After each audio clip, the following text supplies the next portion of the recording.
2 races into 2014, and the action is heating up in the Continental Tire SportsCar Challenge.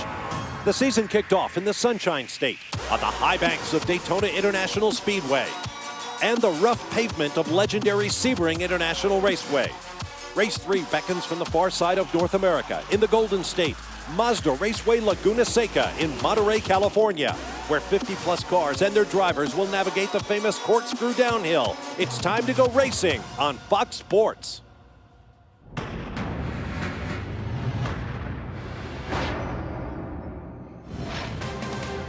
California's Monterey Peninsula is filled with attractions from Cannery Road to Pebble Beach. But to race fans, it means just one thing. Mazda Raceway Laguna Seca, site of round 3 of the Continental Tire SportsCar Challenge for 2014. Welcome to the Continental Tire Monterey Grand Prix, powered by Mazda. It's another breezy day here at Mazda Raceway. Hi, everybody. I'm Bob Varsha. It's been 7 long weeks since this series for the cars we all drive on the street, modified for racing and divided into 2 classes, the big ground-pounding Gran Sports and the high-revving street tuner classes. 7 weeks since they last raced, so you can imagine what the drivers in this series are looking forward to today. It's a very difficult racetrack and a big field. It should be an exciting event.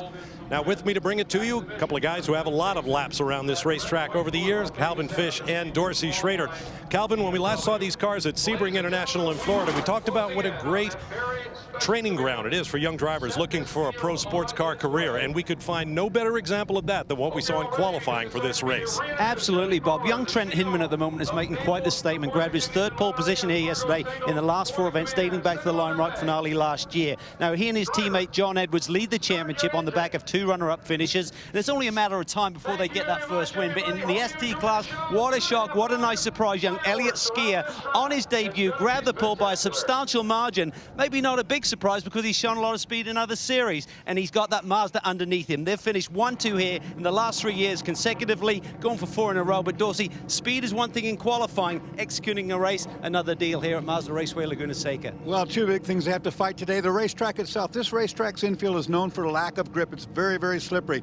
Very tough racetrack to pass on is another problem. Now, with 60 cars in 2 classes, they're going to have to play well together. The race course is outlined with gravel traps, sand traps that'll catch you off. And if you get in that sand trap, you won't win the race today. That's right. This is the real Pebble Beach. So youth will be served today, or will it? An 18-year-old on pole in Gran Sport, a 19-year-old in street tuner. With more on that Gran Sport pole-winning BMW, here's Jamie Howe. That 18-year-old Trent Hinman is the youngest pole sitter in series history. And as you guys said, 3 out of the last 4 races. It's incredible. But his team manager, Michael Harvey, told me it's not just his speed that's been impressive. It's the growth outside of the car as well. His ability to relay that information back to the team has been substantial so far this season. But they have not won a race yet. John Edwards, you guys are leading the points. But what is the focus of the team? To get those wins or to keep that points lead? Well, it's been a while since I won a Continental race, and Trent still needs to get his first win. So we're both hungry for the win, but as we discussed in our pre-race meeting this morning, you know, we can't take any bad chances to get that win. So we know we have the speed. We know that we'll win, you know, a race or hopefully a few races this year. But our main focus is a championship. You know, we can only lose the championship by throwing those races away. With a lot of cars on track, it's going to get interesting. For more on ST, here's Brian Till. Well, ST is certainly interesting. CJ Wilson, if you're a baseball fan, you know he's a star pitcher. And you know that in baseball, when a player gets hurt, they go to the minors to bring that next player up, and that's exactly what this team has done. They brought up young Elliott Skier from the minor leagues from MX5. He's qualified on pole with a brand new track record. Impressive stuff for the rookie. But why do you bring a player up? You bring a player up because somebody gets hurt. That somebody for this team was Mark Miller back at Sebring in the Continental Tire SportsCar Challenge event there. Huge crash in that race as the car turns right, his MX5 that he's driving. Huge impact with the wall, and a lot of concern for Mark Miller as it took a long time to get him out of the car. And as you can see, the impact was substantial. A lot of people thought that maybe contact with another car is what put Mark in the wall. The good news is Mark is here after that huge impact. Mark, great to see you. First of all, how are you? How are you healing? The healing process has been, the first couple weeks was very slow, but the last 4 weeks, we've worked with a great PT, and the doctors have been awesome, and I've had great support from my team. CJ wanted me to stay out for a little bit longer because he didn't know how well I'd progress. I didn't know I'd be able to sit on a plane for 4 hours to even be here. So I feel great right now, but I don't know what the conditions are inside the race car. And Elliot's obviously done a great job so far. We're putting on the pole. Tyler is ready to get back in, and I'm here just supporting the team. It's good to see him back, and he'll be back in the car at Lime Rock. Like I said, people thought maybe contact is what turned him into the wall. It wasn't. It was a mechanical issue. But great to see Mark Miller back at the racetrack, guys. No question about it. Thank you, Brian. Now, as the Continental starting grid rolls across the top of your screen, we'll turn to our Corvette race analysis. Calvin?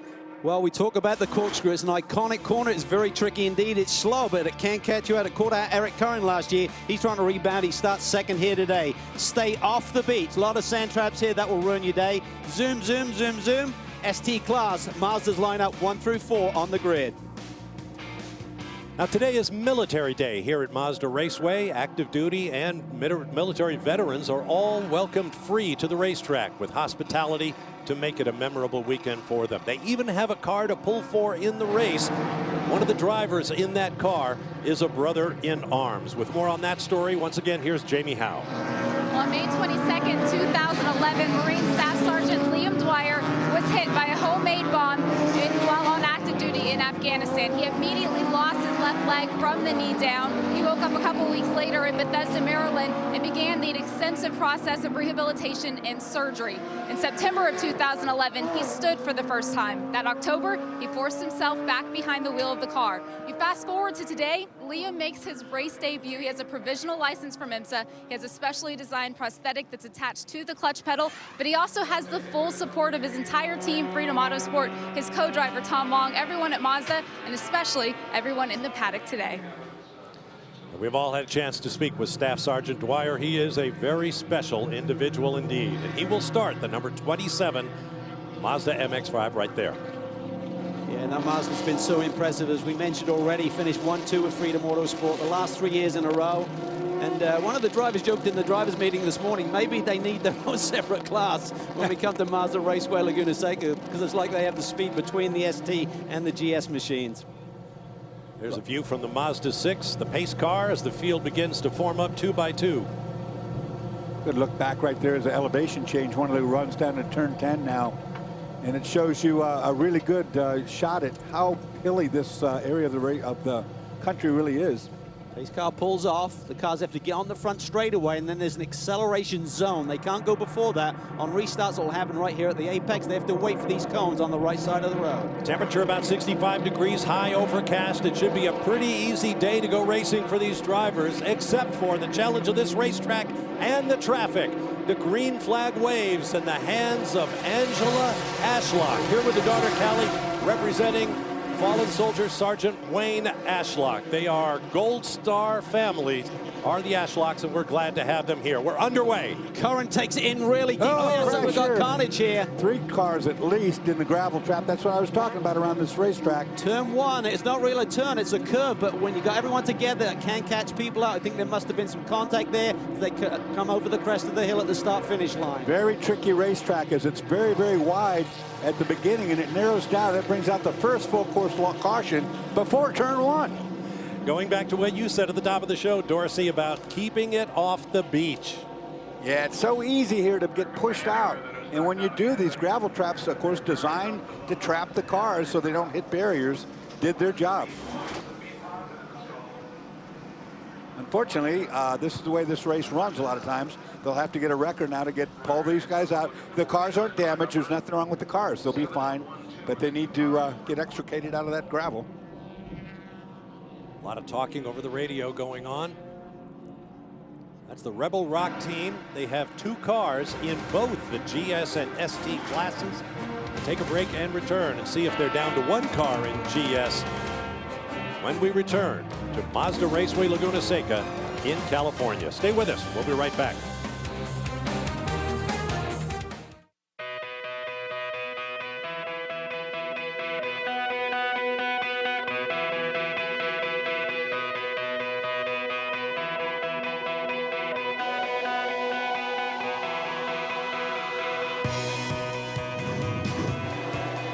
Magic of Mazda Raceway. It's been this way for nearly 60 years. Racing history made year in and year out.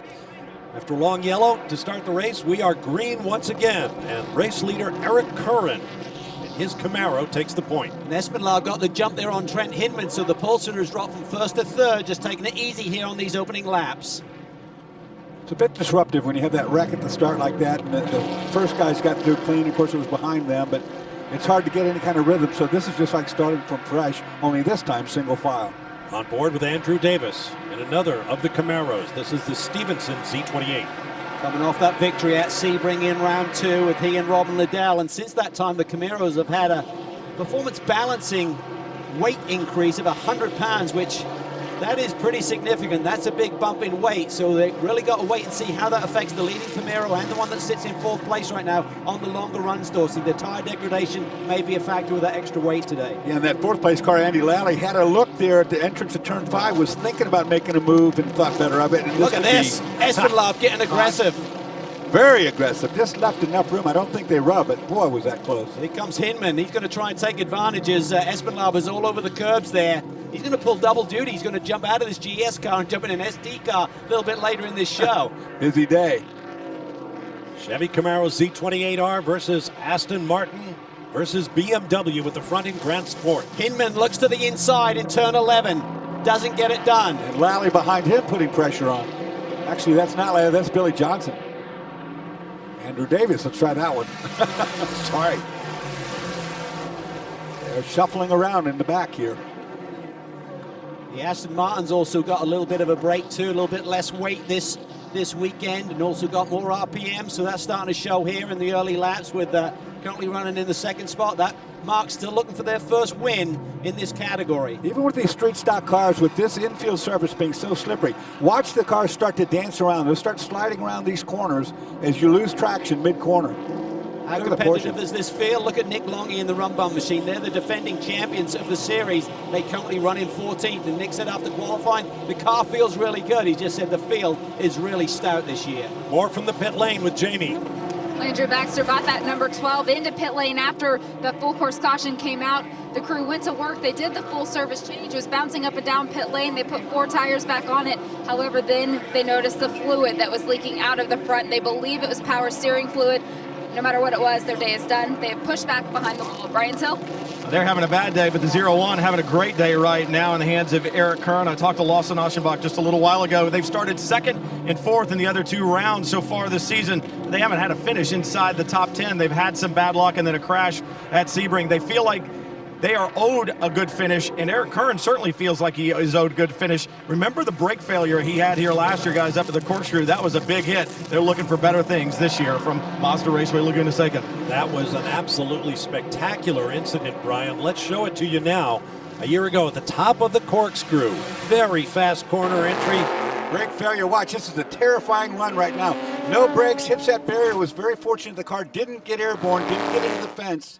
Another look at it, gets airborne here, off the ground, digs in. Gravel trap slows it somewhat, but that's a big impact. That is a heart stopper just watching, let alone being behind the wheel. Lucky he escaped that one. There's the damage as he limped it back to pit lane. Yeah, everyone thought that these guys, Curran and Aschenbach, would be a threat for the championship, but they never even got to victory lane last year. So here we see it. They got the new style Camaro underneath them. See if they can follow Stevenson Autosport and get their car in victory lane here at Mazda Raceway Laguna Seca this weekend. No question about the talent behind the wheel is capable of getting a championship. Those guys know what they're doing. Their preparation of the car is good. A little bit of defensive line right there. There's Staff Sergeant Liam Dwyer racing with that prosthetic device on his left leg that attaches to the clutch pedal. He also has very limited movement in his right foot to operate brake and throttle, but he is doing a great job this weekend. We have a camera on board that car, and that's what it looks like as he works with the prosthetic on the left. Yeah, you look at that, where it says Mazda on the left is a straight rod that's hooked to a clevis pin onto the clutch pedal. There he goes. Double clutch downshift. I know guys with great legs that can't do it that bad. I've seen it. So impressive. Yeah, Very really good. remarkable story. And he's doing a great job. His lines look really good. Said he learned the track on simulation, iRacing type technology, but he said he got to test here and he said it was a different world. Elevation change really doesn't show itself when you're doing a simulation type program. Well, if mere courage and commitment won championships, this guy would be a world champion. He's wounded twice overseas, once in Iraq in 2007, and then more seriously in Afghanistan in 2011. But here he is, following his dream to be a racing driver. You know, he's going to drive in 3 of the toughest racetracks there are. This racetrack's a really hard, very technical racetrack. He's going to run Lime Rock, which is a really, really, really fast, short track. Then he's going out to VIR, another really high-speed track. So, you know, you're talking about dumping yourself in the grease. He's taking 3 tough ones. But he has a lot of laps at all these tracks. He's got a great teammate in Tom Long. He's got so much experience, and I'm sure he's been tremendous help this weekend in bringing Liam up to speed and show him in all the ropes of running here in a very competitive class and championship. Oh, trouble here. He's got too much speed, big impact. Yeah, just got in there really deep. Gets into Carpentier in the BMW. Just made that move up in the corkscrew. He's grounded there. Turn 2 has collected so many cars so many times. Very tricky brake zone as it's downhill. See him in the car there. We'll have that conversation with the crew. Full course caution obviously out because of the car in the gravel trap. Tell from the body language and his helmet sort of like hung low there for a moment. He's probably pretty frustrated right now. Absolutely. I'm not sure what happened. I'm not sure if he didn't get the downshift done, but suddenly just gets in there way deep. Saw the speed he had, and I knew right away. I mean, there's just Cuts to the inside, and then you're just on the gravel. There's no retardation then. very big impact right there, too, to be honest.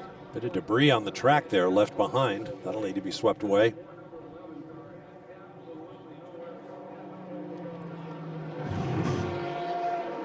Second full course caution of the race. As the Mazda 6 safety car goes out to gather up the field. Relax, Staff Sergeant Dwyer. You will race another day, and we'll look forward to that. Now, that was not the only incident that took place on the last lap. Up in the corkscrew. Oh, this is a lead pass right here. This is for the lead, yep. Whoa, Boy, they little got hip together. check there, and look at this. Did he save it? Oh. The red decklet is up on the Aston. Think Maybe he that's will giving save him it. some downforce. Oh, but he comes across. The So curb hop. close. Yep, that forced that Mustang up onto the curb. Watch this Mustang get big here. Billy Johnson. Watch on this board Mustang with. right Watch here. this. 150. Billy sees it coming. That could have tore the rear end right out. I think he did get hit. I mean, there's a big noise from hitting the curb, but it looked like he may have got the bodywork hit too. That car could be hurt just from the suspension damage side of things. Sometimes the onboard microphone is so Yeah. loud. It's not a pleasant ride either, I'll tell you. Billy Johnson has had so much success, but seems to be a bit snake bit here at this racetrack. He and Ian James really looking to be a factor here this weekend. Mustang's got a little bit of a weight break since the last round as well. Both drivers appear to be all right. They're getting the 11 hooked up and try to get him out of there. You saw glass flying to be the side windows off the Mazda. Lee Carpentier out. Pretty interesting race thus far here in round 3 of the Continental Tire SportsCar Challenge. We'll take a break and return. Oh, wait, hey now. People are watching. Family entertainment.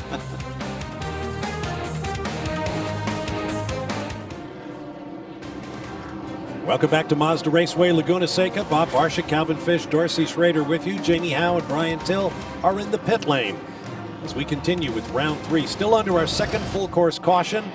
And here's one of the reasons as Charles Espenlaub and Eric Curran get together contesting the race lead.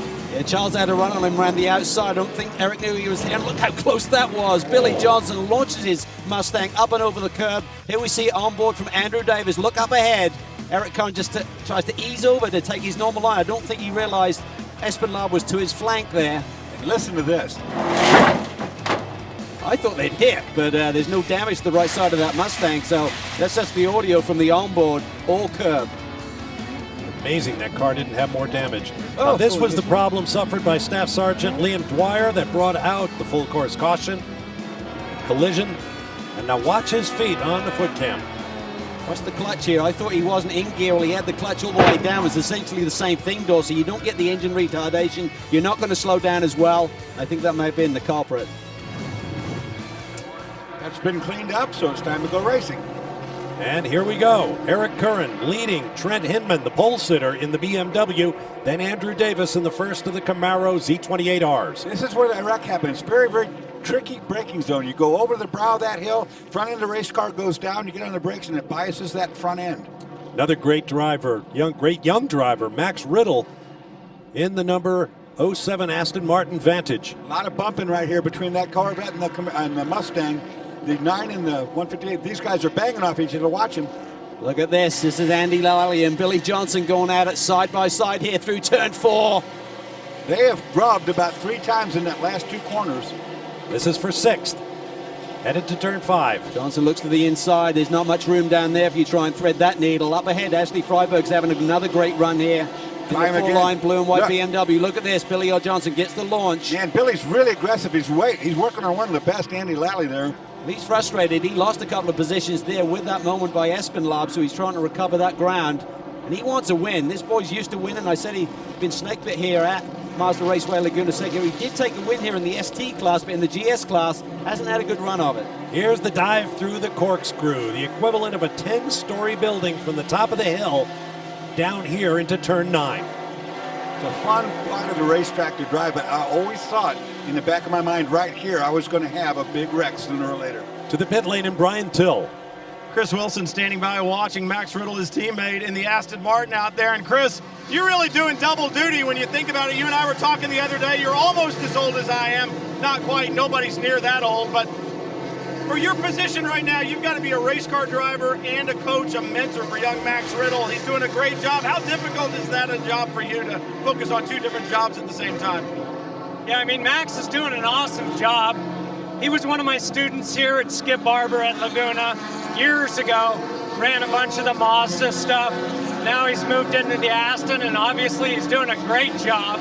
TRG, awesome team.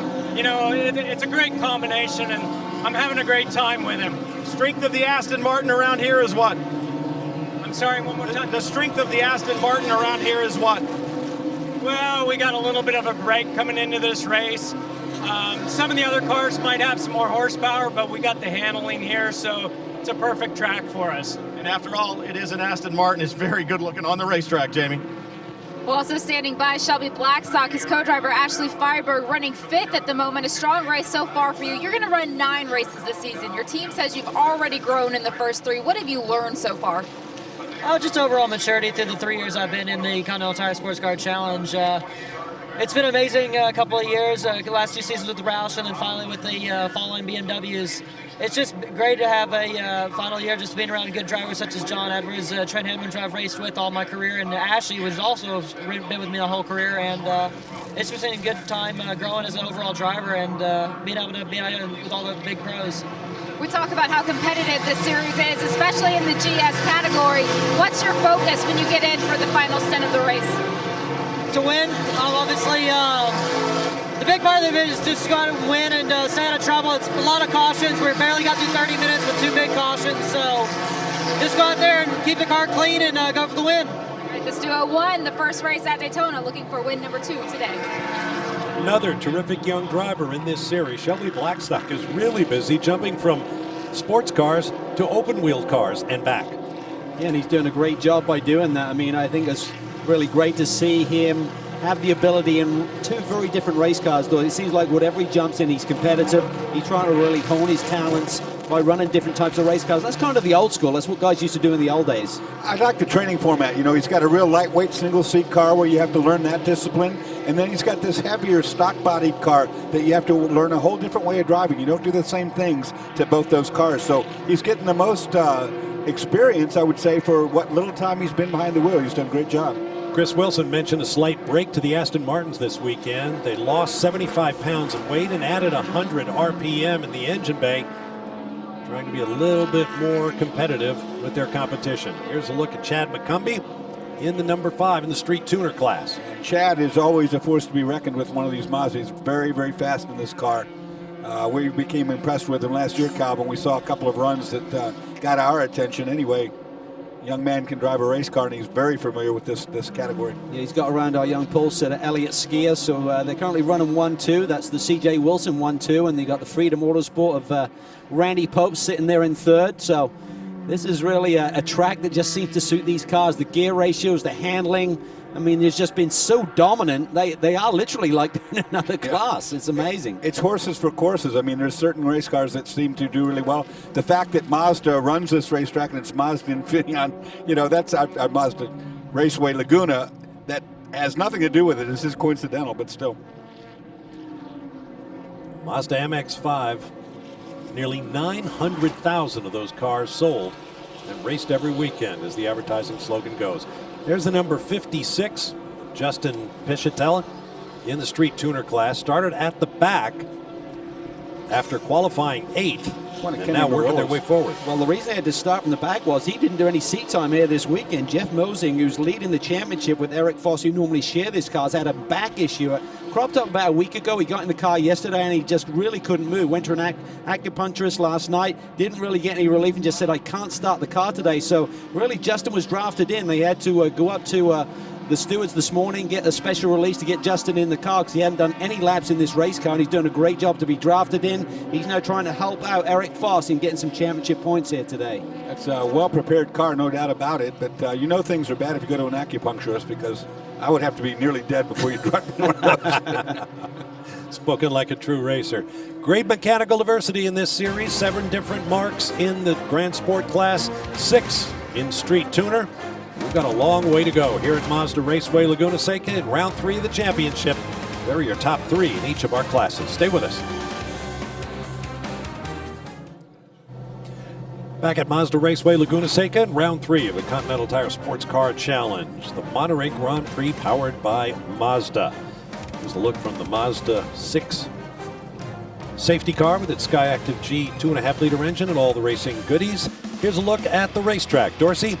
As you can see, San Francisco and Salinas up there north of the Monterey Peninsula, which is where Mazda Raceway Laguna Seca is. This racetrack is 2.238 miles in length in this current configuration, 11 corners. Like we have seen so far, the infield tough to pass, very, very slippery. We got the infamous corkscrew. It's a fan favorite, no question about it. But it can be tricky, and for proof of that, just ask Ramin Abdulwahabi. Over 100 miles an hour into this corner, and it all went wrong. Yeah, it looked like a little brake issue as he got on the brake. You see a rollover, but it's a very gentle rollover at that. Driver's getting out. He's fine. The car actually twitches a little under brake zone, like it's trying to lock a right rear.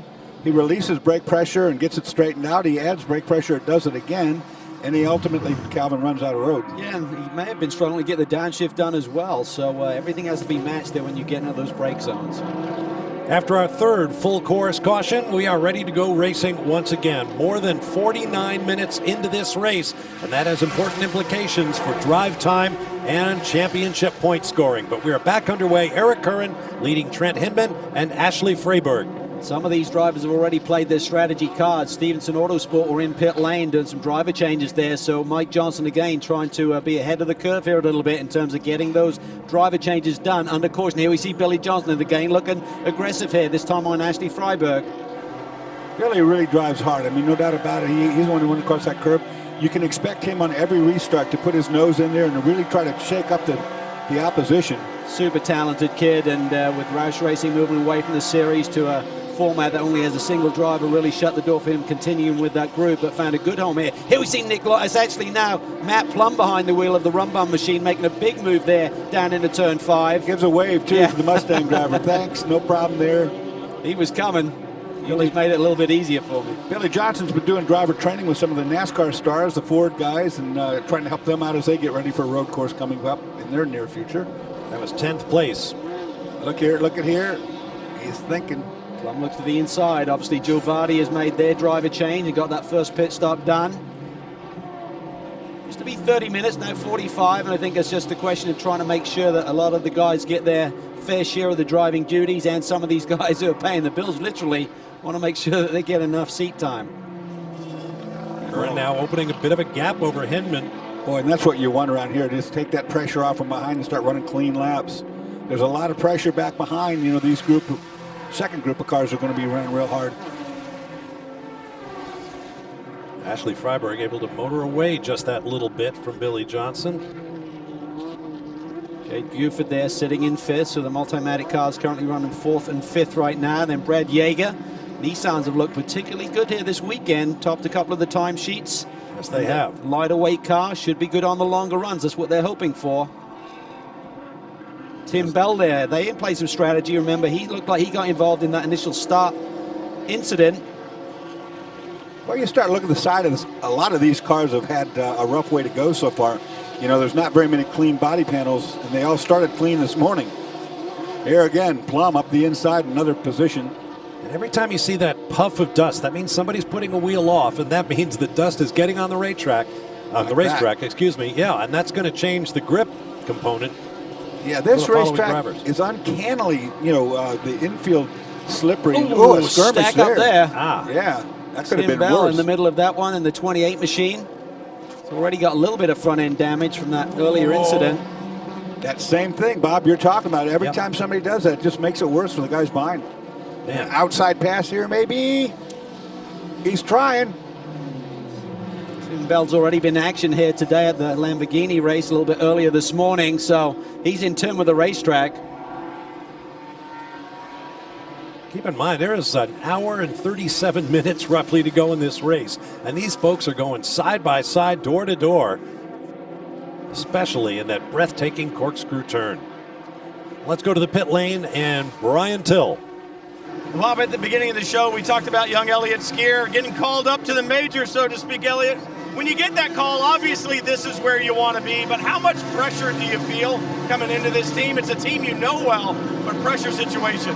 Yeah, definitely. It's my third year with the team, which definitely helps. I'm able to gel with the guys I already know coming in. But yeah, multi-class, caution, 60 cars out there. It's a little bit different than the MX-5 Cup where it's the spec series. So yeah, I was comfortable with the car. I got some testing in after they rebuilt it. Great job to the team for rebuilding that car. Yeah, I like the track. I like the car. So I was able to get in a group behind Chad and just go run some laps. So, really good fun out there. Good fun and a great job that he did. And remember, anytime you get called to the majors and you do a good job, you might just get called back, Bob. You know, that MX-5 Cup is a great training ground for teaching racing skills because all the cars are the same and you really learn to run in close proximity with guys around you. You get all your moves and your confidence up. Of course, now he's got a different environment over here with faster cars on the racetrack to share it with. And contact here. Oh, wow. Nice save. Not yet. He might get good save. Wow. That was awesome. Meanwhile, in ST news, if Freedom Autosport's going to get that 1-2 finish, they're going to have problems. Another of their cars, the number 25 of the Pombo brothers, Matt and Mark, has been called for a stop plus 60. Got a little greedy there as he got the nose of the Mustang up underneath the Aston. Good hand work. Real good save. That's cars James are Davison behind the wheel of the Aston there. Very experienced Australian, now living in California. We'll take a break and return for more green flag action. Round 3 of the Continental Tire Monterey Grand Prix, powered by Mazda.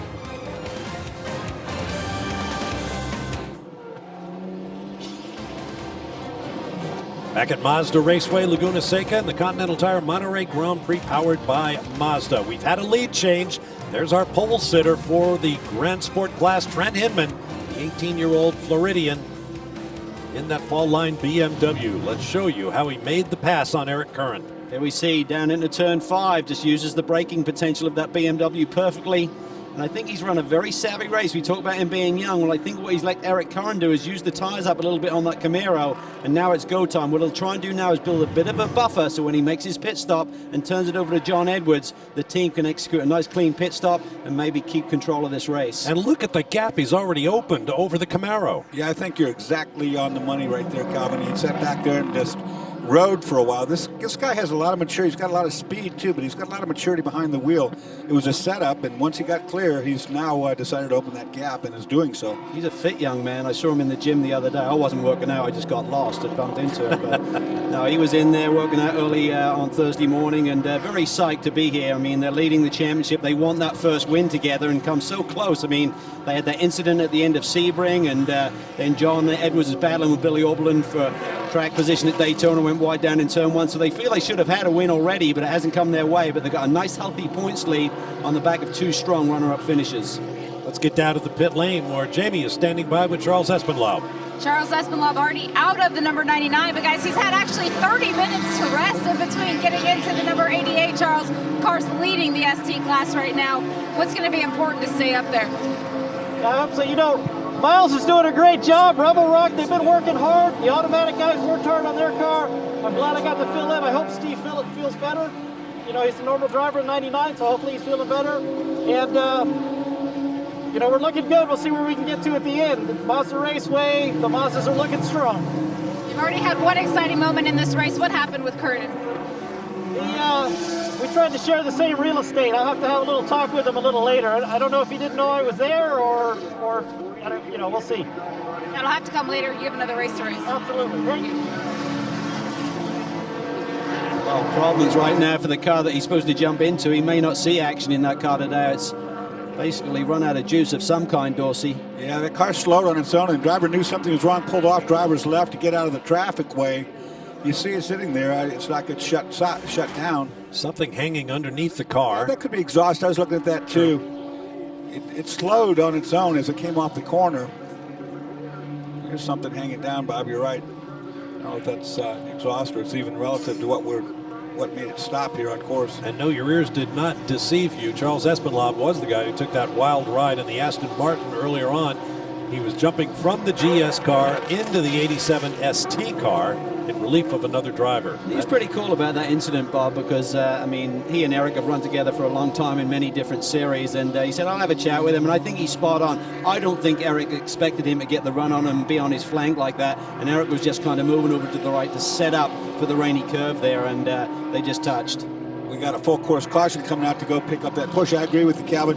I think what you don't expect to be past there, and because of the elevation, you don't really get to see much out the back there either. You always got to think about where your eyes are looking. Yes. Eric's eyes would have been looking down at the apex, looking for the turn-in and the line through turn 9. So this is our 4th full course in 30 laps, guys. And there's the reason. Miles Moroney stranded on course in the Porsche. That gives us another opportunity for a break, so we'll take it and return with more from round 3 of the Continental Tire SportsCar Challenge, sanctioned by IMSA from Mazda Raceway Laguna Seca. Stay with us.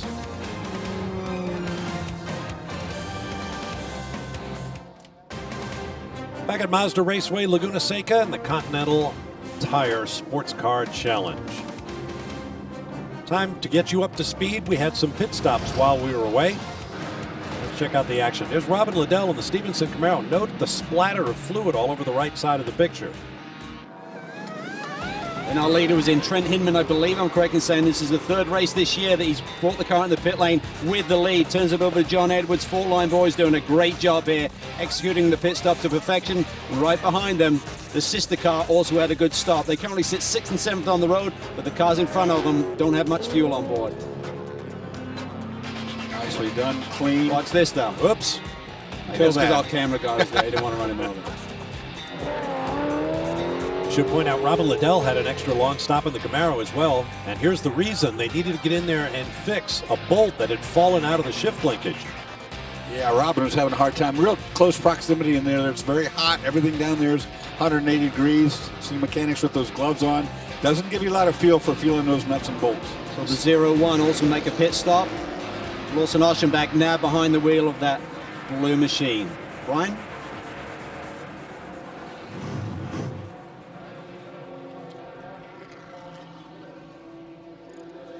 Oh, we have a problem with Brian's microphone. I'd like to hear from some of the drivers who've gotten out of the cars.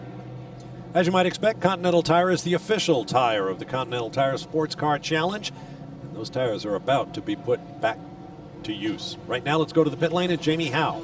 Well, one driver who's made it back to pit lane following an unfortunate accident is Liam Dwyer. Liam, we've covered the story from the start of the race. Unfortunately, out with contact. What was this race like for you? Well, up until the 7th lap, it was going pretty well. Getting into a rhythm, learning the car, learning the drivers, being out there for my first race. I really got to thank Mazda, Freedom Autosports for this opportunity here to come here to race, to thank the veterans, to thank the active duty guys, the Wounded Warriors for giving me this opportunity. I wish it ended under better circumstances. I came into our turn 1 there, and due to the numbness of my foot, the loss of sensation, I got on the brake pedal, my foot actually just slid right off. By the time I was able to get back on, I was already tracked off, and I was trying to time it to cross through there and not make contact with any of the cars. Unfortunately, I took out one of the Mitchum cars. I apologize for the contact. Sorry about that, Lee. But we'll be back at Lime Rock. We'll be making up for it. The guys will get the car back together and look for us to be up front there. That'll be Memorial Day weekend, so we look forward to it. Brian Hill? That's a new look Andy Lally down here. Look at this. He's got hair. He's grown that out and everything. But seriously, great to see you guys running well. You always seem to have a good car here. The 6 has come back in. They're going to gamble on some pit stop strategy. But for you guys, a little different driver order this time. Typically, you would finish. Why is Matt Bell taking this to the checkered? This is Matt Bell's home track, and he's been doing a great job all season long. Been with the team for a bunch of years. We had him finish out the year last year at Lime Rock. The season finale came home second with a great battle for the lead. So his family's here rooting him on. Why not? Very deserving of a shot to do this. And right now he's in really good position here to take it home for the checker here. Our Z28's running really good. Had a good battle with Freeberg and Johnson and a bunch of the guys in the start of the race, and just tried to keep it clean. I haven't started one of these races in a decade, so to do this was definitely something new for me in the Continental Tire Challenge Series. And these Continental Tires held on really good. They did a good job for us, and hopefully Matt can bring it home. Matt Bell trying to bring it home and win one here at Mazda Raceway Laguna Seca in front of his home crowd. We'll be back to more from California in the Continental Tire Sports Car Challenge Series right after this. Stay with us, everyone. Back at Mazda Raceway Laguna Seca, still under our 4th yellow flag of this race.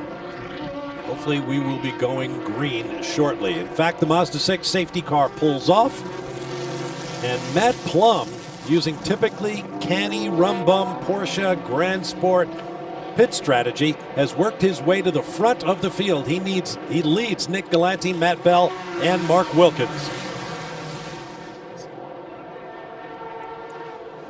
Over the brow and down to the hairpin, the Andretti hairpin, turn 2 at Mazda Raceway Laguna Seca. All these guys on very different strategies. Matt Bell has about 35 minutes on this stint, so he's going to need another pit stop unless we see a massive amount of caution before the checkered flag here today. And you want to look back to like John Edwards, Shelby Blackstock. They made pit stops just about 10 minutes ago, and they may need a little bit of help for sure to get to the checkered flag, but if they do make pit lane, it'll just be for a splash of fuel. They're in pretty good shape now with their track position. Matt Plum is our SRT halfway leader in this race. The unmistakable colors of Rum Bum Racing. And that Joe Vardy, I mean, he's a crafty little guy, isn't he? I mean, he always gets the car exactly, picks up the halfway mark. He does all of the things right. The other thing that they're willing to do is sacrifice the points on Nick Longy, and that's what Nick Longy said all along. I don't mind. I'm not in it for the championship. I'm here to win for Rum Bum. If they need to drag me out of the car early, I'm totally cool with that. Yep, drive time has to be accumulated under the green flag. More important is the race win. With more on that car, here's Brian. Bob, I talked to Matt Plum earlier, and they did not qualify well. They qualified in 13th. In fact, that Porsche has never been particularly strong by qualifying up front here at Mazda Raceway Laguna Seca. Why? Torque up the hill, and I talked to Matt about the gear ratios, and he said, we just don't have the right gear ratios for this racetrack. We got to use second gear in a couple of places, and then it just falls flat when we shift to third. However, what has won them championships, both team and driver, is strategy. They played their hand. They're up front. They get a couple of yellows going their way. Calvin, they could strategize themselves into another victory. Yeah, absolutely. I mean, like you say, he's canny, he's crafty. Look at this little battle here. Oh, man, 2 and Wilkins. 3 wide. Unbelievable with that Aston up front. Yeah, Mantello Autosport having a good weekend here. They're taking advantage of the little bit of balance of performance here on the Aston Martin. Mark Wilkins having a great run. Up to second there. The car keeps shutting down coming out of turn 3. That's the corner he just came out of, but he seems to be accelerating well right now.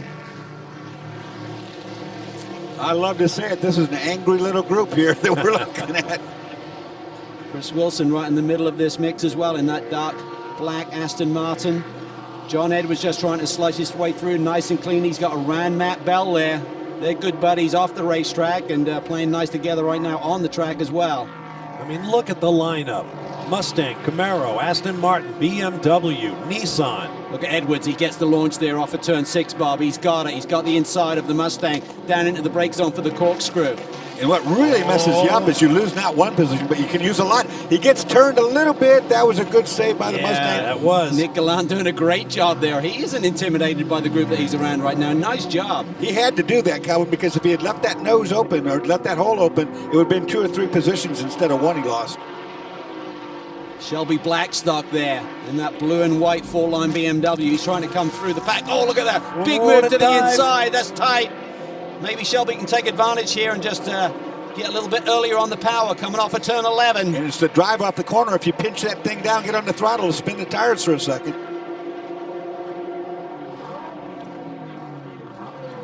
Here he comes again. Yeah, this might work. This might very well get the job done. No! Closes the door. Give it up. This is great. And he runs him loose contact. again. Almost turned him. This is From good on. stuff. Yeah, he loosened him right there. Not sure much longer Matt Bell's going to, I wouldn't say put up with it, because I think Nick's doing everything he's entitled to, but Matt can see the rest of the field pulling away from him. Guys in front of him are taking off here. And behind him, he's got Shelby Blackstock, Lawson Aschenbach, BJ Zacharias, all looming in his mirrors. Boy, I tell you what. Look Oh, at here Blackstock. comes And another little bit of rub. Got him on the inside. Yep. He got the Blackstock job around done. the hill. Yep, and now Aschenbach will also try to take advantage. Shelby got in there and just loosened him just a little bit. Perfect job, actually. Yeah, he just got hung out to ride there, Matt Bell. He got that little knock there by Shelby going into turn 5. Turned him a little bit, did a nice save. He's got great car controls we talked about over the years, but lost a lot of track position right now. These guys, they don't get a lot sideways, plunging down the corkscrew. They don't get mad at each other when you race like this. I mean, you get rubbing and pushing around on each other. You know, there's always a payback thing, too. It's not over with. Yeah. Here's a good run down the inside, turn 10. You got to be careful here, though. This is a high-speed corner. He's got position, but he'll be on the wrong side. For the hairpin, he's probably going to lose that position. Look at the Camaro on the inside row, too. He'll get a good run off that corner. We'll see what happens. Blackstock will keep his foot in it, and he almost gets sideways. And out comes the yellow. Oh, wow. Oh, big crash. Whoa, there's the reason. That's through the wall, boys. That is through the wall. That's a Boss 302 Mustang. I'm not sure if that's where the turn in the wall is, Dorsey. I'm not sure. I don't know, but it looks like it's jumped over the top to me to some degree. We'll know in a minute. Can't see a car. We know it's a Boss 302. Can't tell what number that car is. One of the blue Fords. He might have just got on top of the tires. We'll know in a second. Get it. Yeah, I'm not sure. I mean, I think maybe the angle is. It's a funny angle. You're right about that. It's a very tricky corner exit. If he was in traffic, might have gotten a touch. Getting told it's car. There it is, 1.5 on the windshield. You see it there on the top right of the windshield. It's an awkward place to be. Scott Maxwell, very good driver. Yeah, Jay Buford had a good run going here today. He was up in the top 6 in the first hour of this race. So Scotty's out, taking a look. One of the most experienced drivers in this series, of course. There you see the crew looking on. They look as puzzled as we are. Yeah, if that actually... See what we can see here. Oh, he was already in the gravel trap, rolling. Wow. So, yeah, he's done a... What if he got turned coming down the hill? Looked like it might have taken a wheel off the car, or at least the tire. Well, they'll have to wait until their driver gets back to find out what happened. We are under our 5th full course caution of this race, round 3 of the Continental Tire SportsCar Challenge for 2014. Still under yellow here at Mazda Raceway Laguna Seca in round 3 of the Continental Tire SportsCar Challenge for 2014. You're on board with Robin Liddell. Shift lever firmly in place once again.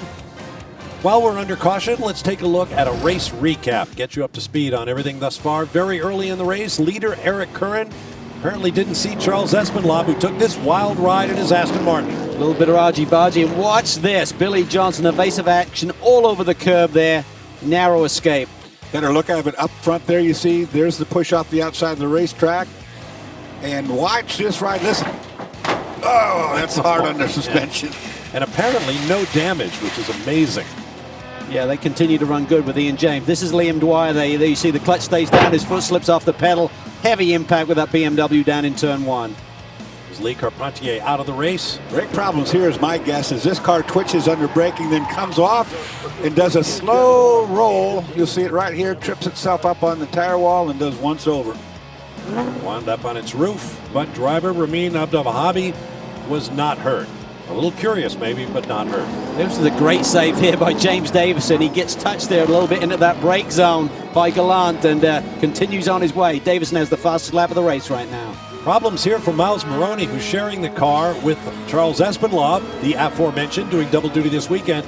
Just came to a stop, brought out one of our 5 yellow flags thus far, but they were able to get that car going again. And this, Scott Maxwell, the most recent, and the reason we're under caution currently, rolls that Boss 302 up on top of the corkscrew, but he's in a place that would indicate to me that he probably had help getting there. Yeah, and then Rumbum team pitted the car from the lead. Looked like a good strategy call, but during the pit stop, they know there's a problem with the right rear suspension.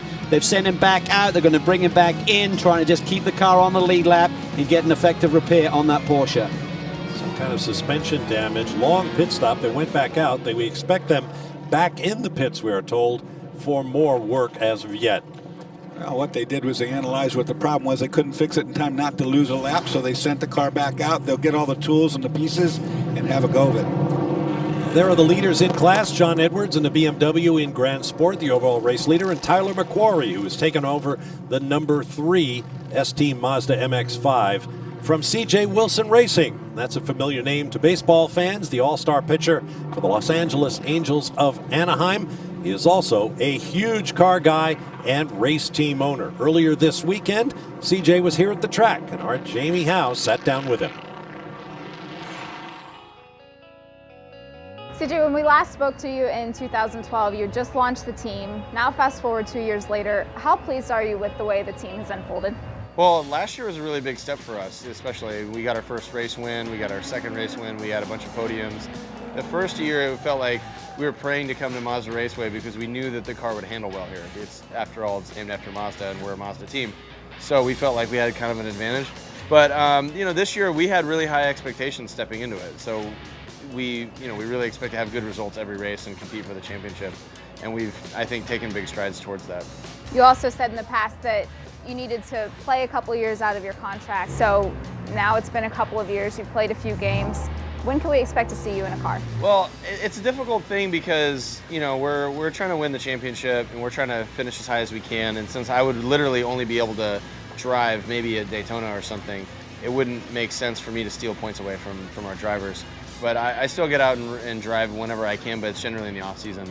How do you manage your time commitments between the games and the training and practice and the travel and the race team?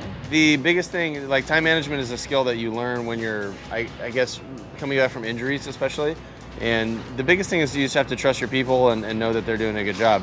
And just make sure that you can kind of work everything together and keep the spirit there. Because the difference between our team and a lot of other teams, it's not so much that there's a different financial level of commitment or whatever. It's just that we have a different energy and passion commitment. At Sebring, Mark Miller, who's been with the team since the very beginning, was involved in a pretty bad accident. How is he? Well, Mark's doing really well, you know, but as a driver, it's just like being an athlete. Like, I'm always like, I can make it, coach, I'm good to go. But as the owner, I'm sitting here thinking like, oh man, this guy's, he's got a future in our organization, everything. I want to make sure that he's okay 100%. And it was a really big hit. It was probably the biggest hit I've seen an MX-5 take, but Andrews built a great cage and Mark was relatively uninjured, so it was good. So we took it as the opportunity to get Elliott in the car. You know, we really believe in him and he's a young guy, so it's like, this is a challenge and we expect him to step up to it. You know, I think it's the biggest thing about us is the team is what comes first, and that's what allows you to win. We're all under the same tent, you know, we all gotta pull together, and that's what's gonna allow us to, you know, end up somewhere positive at the end of the year. Well, things have been turning out pretty positively for CJ Wilson Racing. He put Elliott Skier into the car. You heard him say, we hope he can step up. Boy, did he ever. How about pole, boss? Yeah, by 3/10 as well. That's unheard of in this class. So really great job, and did a nice job at the beginning. Coming up in the top two. Knocking a home run in your first event, you know, that's a pretty good deal. That's a great team, and it's a great story to see those guys out there, and they're up against some really tough competition. Yep, it's great to see athletes in the other professional sports coming to the racetrack with us. Here's a look at Will Turner. He's got a car in the action, and hopefully we'll be back to green flag in just a moment. Back at Mazda Raceway Laguna Seca, the Mazda 6 safety car pulls off, and we are ready to go racing once again. Up front, John Edwards and teammate Trent Hinman, who started from pole, looking for their first victory of the year after 2 runner-up finishes. We are back under green. Here we go. It's go time, and a lot of strategy still to play out here. You can see 50 minutes on the board, and these guys have about 32 minutes on their stint, and the cars only go about 55 minutes on a full field run. So they're a long way short here. Isn't going to work. So it's really a question of trying to create a buffer over the field. You make that pit stop, maintaining your track position. That was the most orderly start we've had so far. Everything so, in this group. On board with Ian James.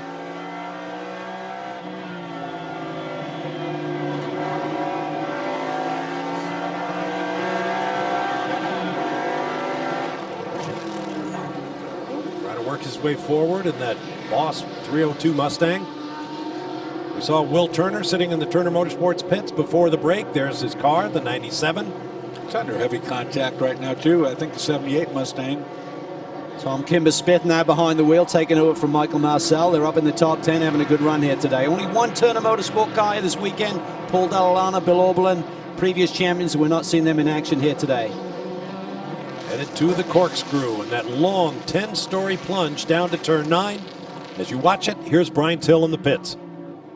Well, there's only one Multimatic Mustang left running right now, guys. We've seen excitement throughout this team all day long. Billy Johnson, you sharing that 158 right now with Ian James. What went on earlier with you? It looked like it was takeoff time up there in the corkscrew. I was catching a little bit of air. I don't know what happened. All I saw was a guy spin on the outside of 9, kept his foot in it. It was looking like he was going to door me, so I found a jump at the apex that I didn't really know was there. So unfortunately, we didn't get hit, but I think the landing might have hurt something to the car because we lost the power steering. And these street cars don't work like a race car with no power steering. They're 10 times harder to drive without power steering, and Ian's doing one heck of a job out there trying to hustle at home with a good position for points without power steering out there. So we'll see what he can do. He's going to have his work cut out from him. 9 and 10 here, guys. The car compresses so much, no power steering. It's going to be a handful. Yeah, we used to call him the young Englishman, Ian James. He's not young anymore, so he's going to work hard here today. Well, he better be fit, yeah, because he's going to be using those arms. I'm sure they looked at it, but it might have actually knocked the power steering belt off when that thing landed on its nose after that big jump. But it's a huge noise. Huge noise. Imagine this, ST 123 Mazdas. Everyone saw this coming. This racetrack, I mean, and these cars just are a perfect match. Their gearing, their tires, their agility, the rear-wheel drive, everything matches this racetrack, which just happens to be Mazda Raceway. Tyler McQuarrie, Andrew Carbonell, who's won this race twice, by the way, and Stephen McAleer. Let's go to Jamie Howe. Well, Derek White is the team owner for Freedom Autosport, and Andrew Carbonell in the middle of this battle right now. It's 3 Mazdas up front, Mazda Raceway Laguna Seca. It's also Military Appreciation Day. What role has Freedom Autosport played in that here at the track? Yeah, there's not a better place for our team to do well than Mazda Raceway. We've had the pleasure of having 3-4 double podiums in a row, 3 victories in a row.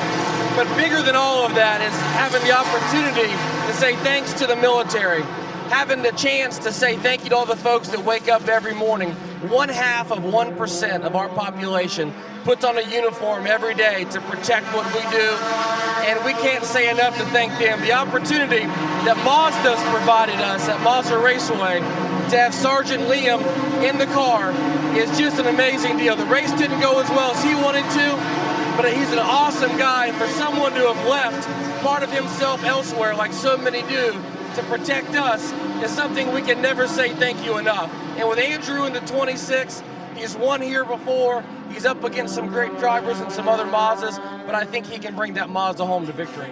Thanks for putting that all into perspective for us. Good luck today. Just seeing Derek in action. Yeah, had so many great seasons, and he's taking a little bit of a break. Hopefully we'll see him back down the road. He is such a fun guy. I mean, he's such a competitive guy. He's got such a heart. A wonderful individual. Fun was coming at my expense for a couple of years. Yes, it was.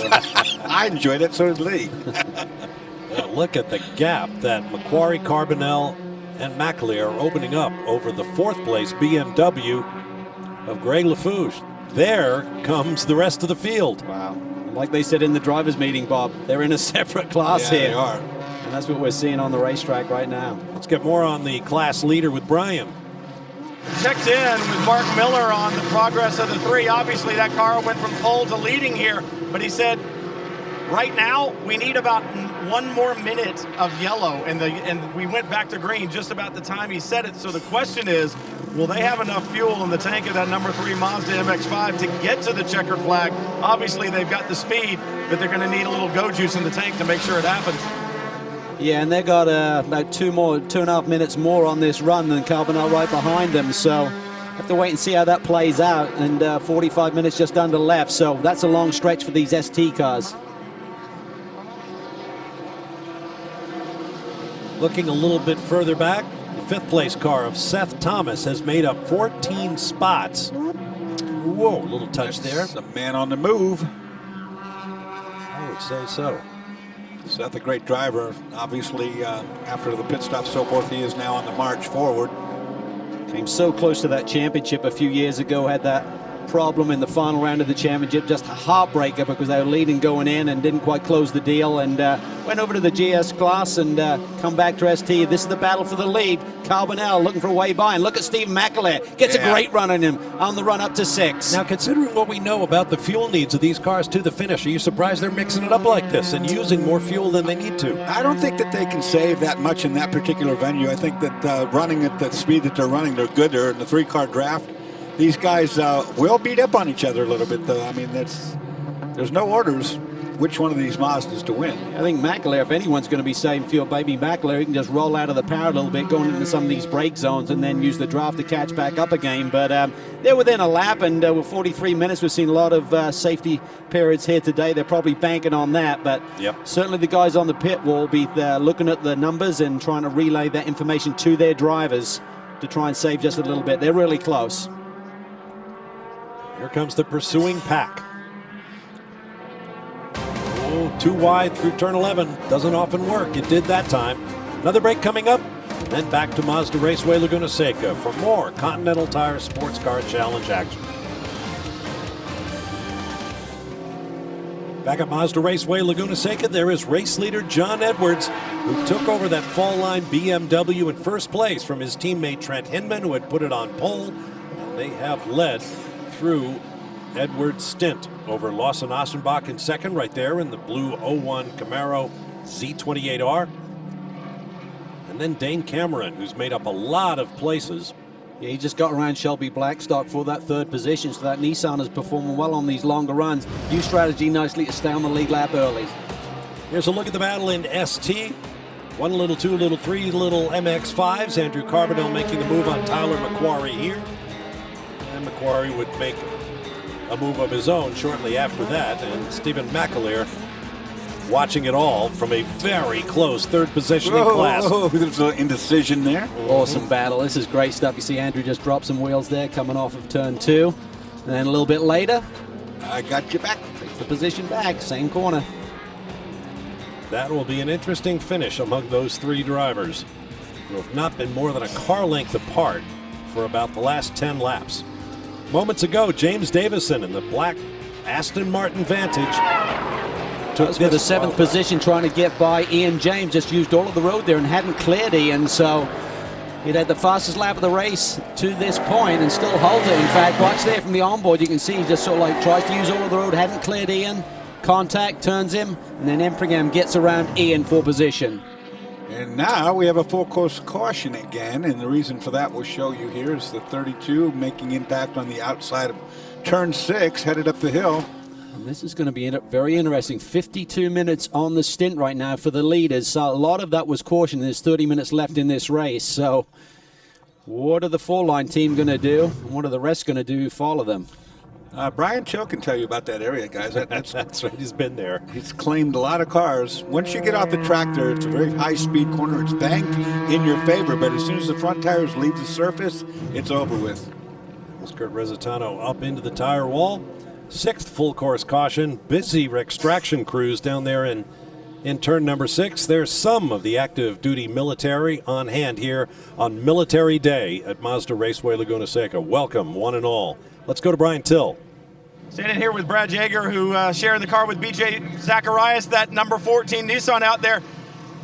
You guys have run so well whenever you've paired in that car, from 19th to 3rd in the final hour at Sebring. Yeah. With this last full course caution, you don't need fuel now. What kind of car does BJ have underneath him to take to the battle in the front? Well, the Nissan 370Zs have really shined in the long stints. Last year when we were here, we didn't have the fastest car, but over the long haul is the most consistent. We could just continually work up, one place at a time. Right now, I'm hoping BJ can do that. We're running 5th right now. Before, he was having to conserve fuel just in case we stayed green the whole way. But with this yellow, we're definitely going to tell him to crank it up and go full tilt. Try to get another podium finish this year.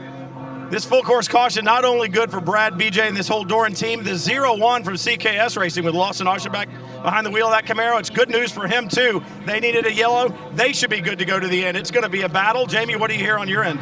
Well, down at Fall Line Motorsports at number 46, they were also close on fuel, but this yellow makes it no problem for John Edwards to take it to the checkered flag. Trent, you just told me you're nervous. So far, it's been a clean race for you guys. What is there possibly to be nervous about?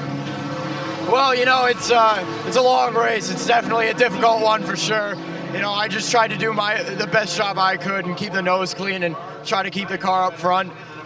We had a couple cautions in there, which, you know, kind of disrupted what we were doing. The car was just coming in, and every time I would kind of catch that Camaro, you know, we'd have another yellow. But finally, I was able to get it done. But you know, I'm nervous right now. It's 30 minutes to go. We're leading the race. We're under caution right now. Who knows what could happen? But, you know, the only things I have to say is big thank you to all these Fall Line guys. The car has been hooked up all weekend long.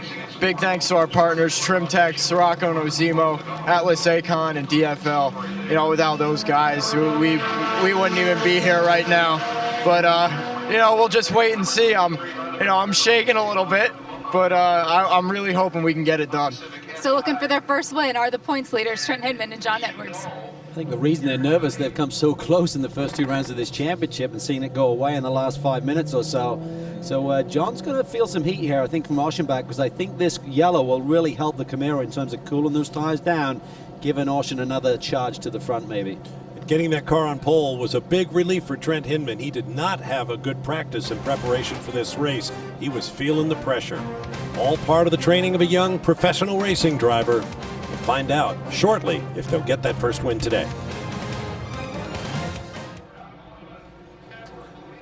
Welcome back to Mazda Raceway Laguna Seca, coming off our 6th yellow flag with barely 22 minutes to go in this race. Expect aggression in the opening laps. You've got some of the best sports car drivers in the country right now going for battle here for the win here. Edwards leads. Aschenbach got a bit of a reprieve. He's able to cool those tires down on that Camaro. Remember, that's carrying 100 pounds more weight than it had at Sebring. And Dane Cameron showed some speed when he got by Shelby Blackstock. Watch that 3rd place car as well. Through the infield section, turns 3 and 4, then to 5 and up the hill through 6 toward the corkscrew. It's a great run for Tim Bell Racing. First year in competition, had some personnel changes since Sebring, kind of regrouping a little bit, trying to see what they need moving forward, and to be running here in the top 3. They led one of the practice sessions this weekend. They're going to be pumped about this. Top 3 starting to pull away from Shelby Blackstock, who's back there in 4th. They'd like to do a breakaway. It'd be a lot easier to race 3 cars. Oh, and Shelby gets loose at the bottom. Look at this battle. The ST battle once again.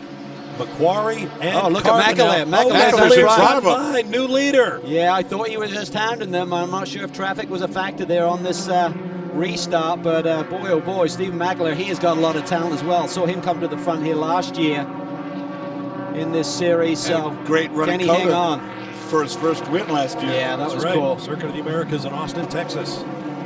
We'll be there later this year.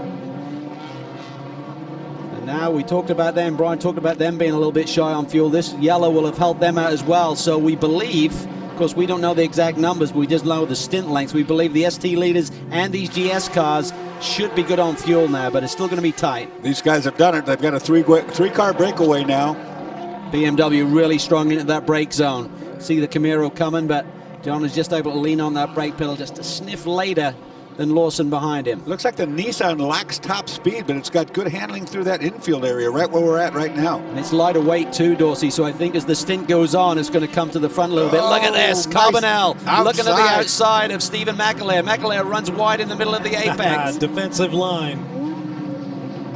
But you saw the heads up too, because Carbonell braked when he saw that he was going to get checked out.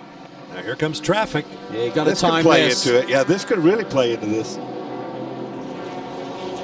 Can they all get through at once? That's the 11 car. That's the one that got T-boned down in turn 1 earlier in this race. So they've got that car fixed and back out there. Now they're all through side by side from the brake zone. Watch Macquarie though. He's going to get a run on these guys, I think, through the corner. They're side by side, slowing each other down a little bit. Here he comes. He's going to climb that hill. He's got the option to go inside both of them if he wants. Nope, it gets sorted. So important to carry speed because this is a big steep hill you have to climb. You don't want to be through that corner side by side. You really need to work it out before that. Yeah, Go ahead, Cal. You make a mistake in that turn 6, you're just kicking yourself all the way up the hill because you can't get that acceleration back. And we didn't mention earlier, but that approach to the top of the corkscrew is pretty much blind. You have to top a brow before you can see the corner entry. Carbonell in front. McAleer thought about it on the inside of 9. That's not a good place to make a move. Macquarie almost could have got a run there, but because that was nearly a mistake, at least they checked up, they realized it. Less than 19 minutes to go now as they swing onto the straightaway. You'd surprise, Calvin. We haven't seen a little more of your patented argy-bargy here. Yeah, well, they're all under the same mark, so I'm sure they're going to try and play nice together, but when we get in those last couple of laps, they're all going to want to win too, so we'll see how the play nice affects their thinking here in the last couple of laps when they're going for the win. Carbonell consolidating the lead a little bit. Back to the GS battle. Edwards on the right, Aschenbach on the left. Status quo up front there. Couple of tenths by Edwards over Aschenbach on that previous lap. Cameron dropping back just a little bit. The two Doran Racing Nissans, BJ Zacharias and Dave Empringham, in the 14 and 41 cars run 5th and 6th. Let's hear about the 4th place car now with Jamie. And it's the first of the non-Mazdas in the ST class right now. It's number 81 from Bimmer World. Greg LaFouche behind the wheel right now. But Tyler, where on this track in the last couple minutes of this race is there an advantage for you guys? I'd say like going through turn 4 and turn 5. The BMW rotates really well through there, but the Mazda just overall can carry the speed through most of the corners, so that's what makes it tough for us. Overall, the BMW is a lot more consistent than the rest of the cars, so that's what we're taking for our advantage. Where are your nerves right now as you watch the closing stages of the race? I didn't get that. Where are your nerves as we get to the end? It's tough to say. It's just going to be a factor of how your tires wear, and that's really the main factor in how you can save fuel. Thank you. You mentioned fuel. I still think, I mean, there's a lot of time on the board to go when everyone said, oh, we're good on fuel, and they'd had nearly an hour for the GS cars on the stint, so I think they're good. Let's hope they're good, right? That was clearly an answer given by a driver who had no clue what was asked of him. I've been in that. You can't hear a thing down there. Yeah, with due respect to the drivers, so it's you really hard to hear. You broadcast a broad, just a comment of anything. Sure. Or else he just wasn't thinking about it, which probably says all you need to know about the state of his nerves right now. Another break coming up. This race has gone better for some teams than for others. We'll find out who the winners are when we come back. Welcome back. As you can see, the Mazda 6 safety car is back on track here at Mazda Raceway Laguna Seca. We are under our 7th caution of this race, and with less than 8 minutes to go, we are told it will be a quick one before we go back to racing. Let's get down to the pit lane and Brian Till. Guys, I'm here with Carl Thompson from Compass 360. And Carl, I'm looking back, that 75 Children's Tumor Foundation card, not where you want it today, but in fact, it's a string of Hondas back in 8th, 9th, and 10th. What's going on with front-wheel drive here at Mazda Raceway? Yeah, I think it's pretty clear. We can see that the front-wheel drive cars just aren't where they should be here. Before we talk about that, though, I do want to give a shout-out to the folks at the Children's Tumor Foundation. We talked about that art car. That's a really big deal for us. We're very excited to be part of the program and to actually auctioning off the original piece of art in New York at the end of October at their annual benefit gala. So really happy to be part of that program. I sure would love to have that car up a little further, if I might.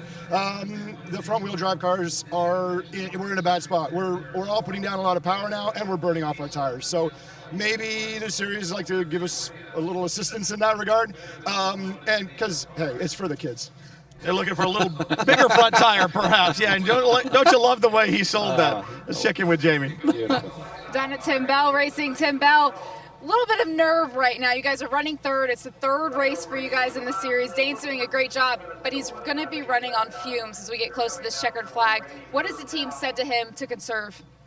You know, CRD did a great job making a new fuel map for us, so that's helping out considerably. Dane's a professional. He knows exactly what he's doing. He knows how to conserve every situation that he can do. He's been doing a great job, and you know, I can't be more proud of our whole team and all of our guys doing a great job of everything.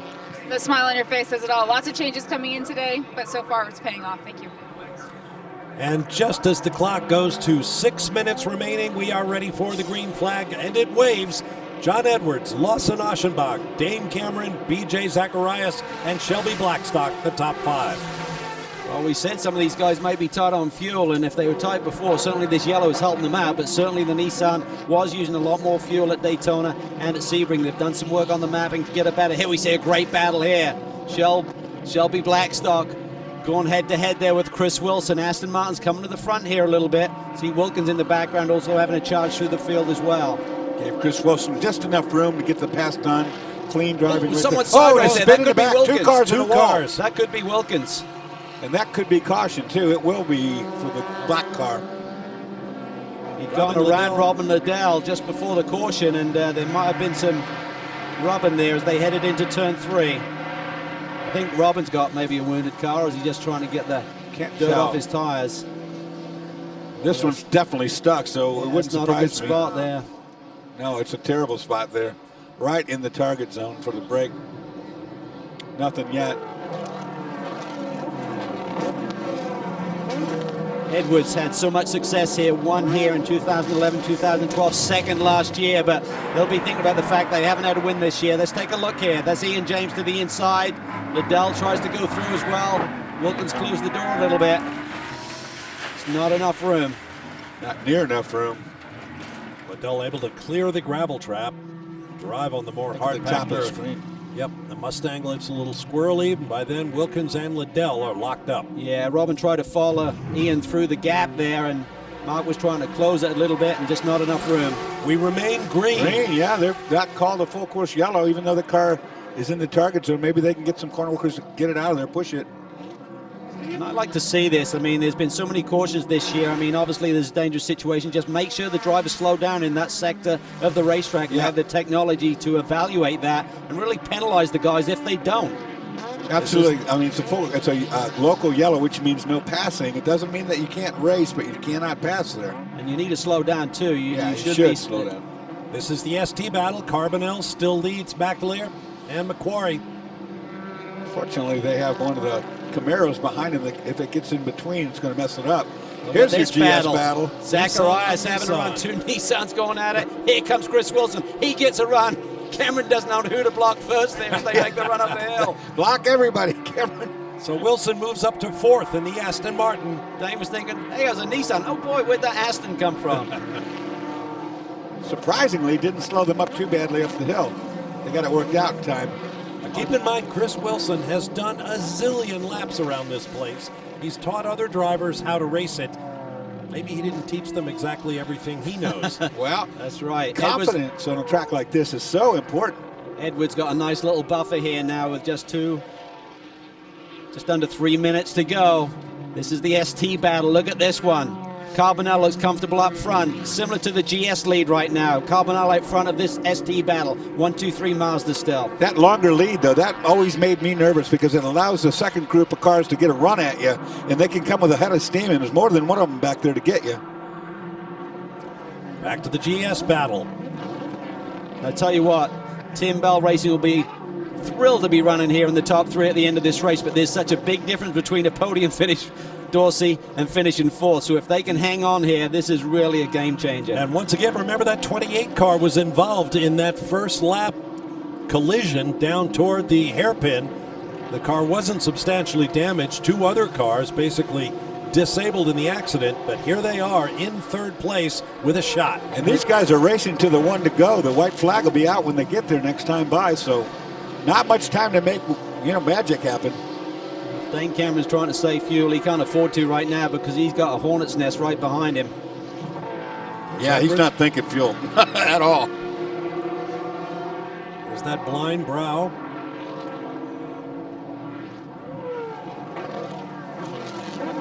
Edwards, even with his experience and the wins under his belt, he'll be thinking about the season so far, coming so close to victory. This will be his first win if he can bring it home for him and Trent Hinman. We talked about it in the opening of the show. What an impressive job Trent was doing. John has been closing out these races, but they haven't brought it home yet. So that'll be in his head just a little bit, even with his experience. That'll get to him a little bit, Dors. Lawson had a bad downhill run. He came down through the corkscrew too hard, bottomed the Camaro's nose when it landed. Now look what's happened. It's stacked everybody, and they're right there with him. Yeah, Oschenbach seems like he's losing the rear end grip of that Camaro a little bit in the late stages. White flag waves, 1 lap to go. Oh, look at this. Oh.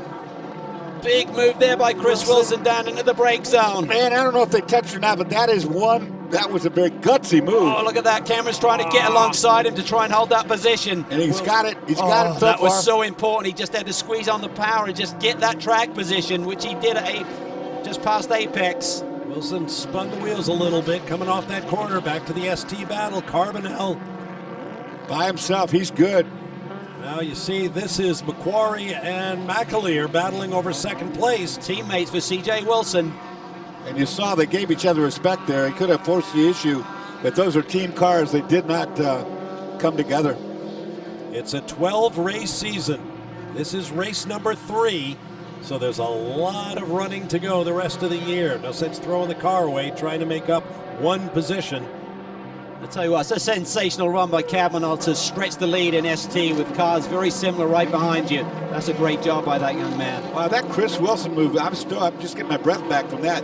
That looked like it was about to be a big one. Yeah, he got it down the inside, really good clean racing, and then Dane did the right thing. He just got to the outside, Dorsey, and that maintains the position you need for the inside run to turn 3. That was critical. Well, John Edwards and teammate Trent Hinman came in. We've mentioned 2 runner-up finishes looking for their first win. They benefited with a 15-point lead in the championship, and now they will expand that lead and get their first victory of the year at Mazda Raceway Laguna Seca. Oh, look at that. Wilson squeaked on the power early. That traffic got in the way of Dane Cameron. I think he clipped him.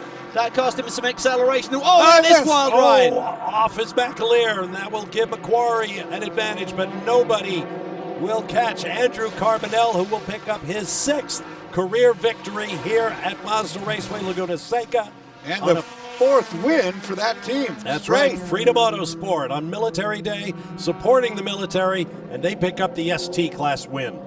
Wow, what a race. Oh, boy. Yeah, that was giving it all right there. That was wild. And that battle for that 3rd spot, the final spot on the podium, that came down to the last corner. There's that traffic there right in the middle of the apex. I think Dane just rubbed him a little bit and lost some momentum, and Chris Wilson took advantage of it and grabbed the 3rd spot. I saw that yellow Camaro, and I knew it was going to hurt somebody in that group. So Wilson picks up 3rd place, the final step on the podium, with a bonsai run to the checkered flag. And the biggest positive for me is that my voice hung in all the way to the end of this race. But the day ain't over yet. Stay with us. 7 cautions throughout this race. We had a spectacular finish to round 3 of the Continental Tire SportsCar Challenge from Mazda Raceway Laguna Seca. We'll be coming to you next from Watkins Glen, New York, so be sure to join us for that on the weekend of the Salen's 6 Hours of the Glen. Time now to get down to victory lane, where Jamie Howe is standing by with our winning tandem. Well, John Edwards, you said it before the start of this race. It had been too long since you won a Continental Tire Championship race. How hard did you have to work for this one today? Well, this was hard. All those restarts made it hard. We made a big effort in practice. To make the car good over a long stint, and we knew that's where we had an advantage over the Camaros in the race. But all those cautions kept giving them the advantage back, because when our tires would cool down, even as hard as you work to keep them hot during the yellow flag laps, they just, they always cool down a little bit. So Lawson was always right there the first couple laps, but you could see after 4 to 5 laps he would fade, but usually after 5 or 6 laps we would have a caution. So it was tough for us to weather all those restarts, but we pulled it off. Well, it had been a while for you, but Trent Hinman, your co-driver, you put the car on pole 3 of the last 4 races, but it's your first win in the series. You were nervous at the end of the race. How are your nerves now? They're all over the place. I don't know what to say other than thank you. Just thank you to Full On. Thank you to John. He held it together that whole time. He had tons of pressure on him and never made a mistake and just kept it all together. I'm speechless. I don't know what to say. I'm thrilled. Well, congratulations, guys. This will be the first of many. I think you're right, Jamie. As the teammates celebrate, here's a look at the class standings after 3 of 12 races. A 15-point lead for Hinman and Edwards, fattened to 22. Yeah, it's a nice lead after 3 rounds of the championship. It doesn't look like the boys are slowing down, but Chris Wilson, great run there at the end to claim that podium finish and leapfrog them up to second place in the points. Now let's look at the ST class standings. A lot tighter here, as you see Carbonell and Randy Popst up there with just 7-point lead over Tyler Cook, Greg LaFouche. 10 back, Stephen McAleer and Chad McCumbee with a good run today again. It's going to be close. I don't care what the points are right now. By the time we get to race number 12 at Road Atlanta, it's going to be something to watch. Back down to victory lane now, and Jamie. Well, our ST winners, Andrew Carbonell, we'll start with you. You brought the car home to the checkered flag. It was all Mazda fight up front. How hard did you have to push to get this one? Oh, it was difficult. Mazda Raceway Laguna Seca is a great track for the Mazdas, and this time there was a lot of them out there. So to bring home the Freedom Model Y MX-5 in first place is just an honor, especially here at Mazda Raceway Laguna Seca. Randy here gave me a great car, ran a great stint. The Continental tires were absolutely perfect. I mean, I really couldn't have asked for a better car today. Randy, you mentioned it. You gave him a clean car. How much teamwork goes into getting a win in this competitive series? Oh, it was me, Andrew, and Maxton. We won it for Maxton, a little friend of mine.